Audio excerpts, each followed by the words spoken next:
ieu bade ngaduikeun warta redaksi Senin 20 Januari 2020 ngenaan khususna Kalimantan di Jalan Kopo.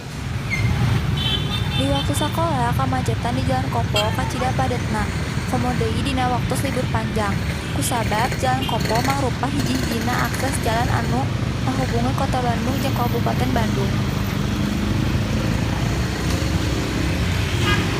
Ayeuna urang parantos nyambung sareng Akmal di Jalan Kopo. Ya, atur nuhun Najwa. Pamirsa, ayeuna simkuring nuju aya di Jalan Kopo, Kabupaten Bandung. Kamacetan di Jalan Kopo mangrupa hal anu biasa. Nu jadi masalah keur pengendara roda 4 jeung roda 2. Komo deui ayeuna keur usum liburan, anu balukar bisa katinggal ku pamirsa di dieu. Nya Akmal ayeuna kumaha kaayaan di Jalan Kopo? Ya, jadi nuju usum liburan ayeuna, loba warga luar kota antusias khususna ti Kota Bandung nu liburan ka daerah Ciwidey. Nu nyebabkeun ngaronjatna angka pengendara nu ngaliwat di Jalan Kopo ieu. Teh kumaha tanggapanna ngeunaan macet di Kopo? Ada kumaha deui nya da atuh ngalinter jadinya atuh dijalankeun.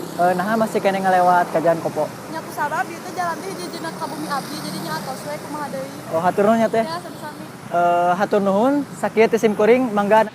Hatur nuhun Akmal. Pamirsa dicukupkeun sakieu warta dinten ieu. Simkuring Najwa Salama Azhara mundur. Sampurasun.